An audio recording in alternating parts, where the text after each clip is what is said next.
And fundamental to this is our responsible economic management and our efforts to put the budget on a much stronger foundation. This budget, we've returned 82% of the extra revenue windfall that's come largely from lower unemployment, stronger jobs and wages growth and higher prices for key exports. We've now returned 87% over this budget and the last. We've also found $17.8 billion in savings and redirected spending, $40 billion over 2 budgets. And we've limited annual real spending growth to just 0.6% over 5 years. Because our first 2 budgets made such a firm commitment to responsibility and restraint, we are now forecasting a small surplus in 2022-23, which would be the first in 15 years. Yeah.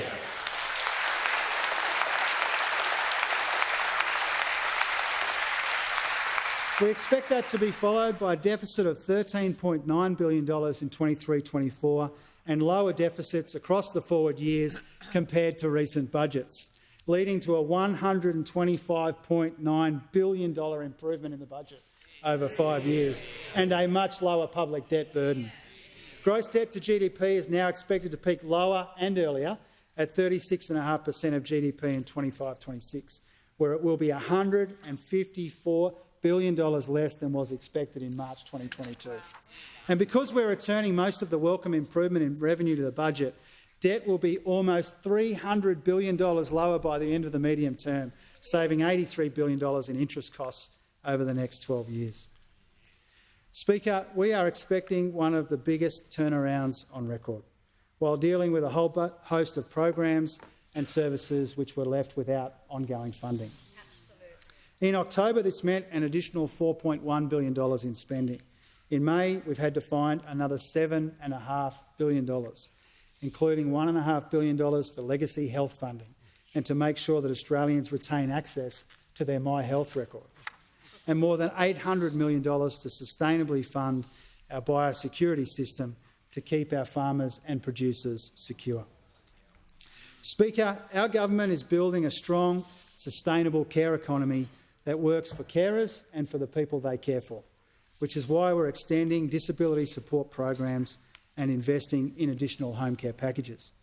We're upholding the security of our nation and the stability of our region, which is why we're implementing the recommendations of the Defence Strategic Review and allocating $1.9 billion to strengthening our relationships in the Pacific. And we're supporting those who have served and sacrificed, which is why we're spending $64.1 million to continue eliminating the claims backlog so that veterans get faster access to the support that they need and deserve. Speaker, beyond the immediate pressures on our budget, there are genuine structural challenges facing us into the future: defence, health, aged care, the NDIS and interest payments on debt.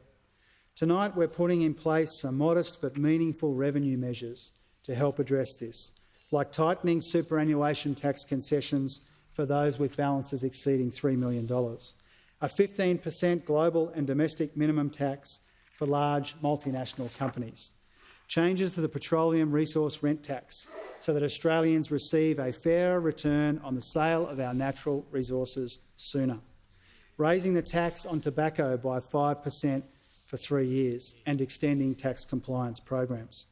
But the inescapable truth is that the federal government cannot put all the services that Australians expect and deserve on a more sustainable footing just by ourselves. That's why the Prime Minister has brought together the states and territories to agree on a new cooperative approach so we can secure the future of essential services and programs that both levels of government support. And so we can make sure that the NDIS continues to provide life-changing outcomes for future generations of Australians with a disability. Under Labor, the NDIS is here to stay. We are determined to make sure every dollar counts and every dollar goes to improving the lives of the participants the scheme was established for. Our changes are designed to put the interests of participants first as we cooperate to moderate the growth in costs. It took a Labor government to create the NDIS, and this Labor government will secure its future. Yeah.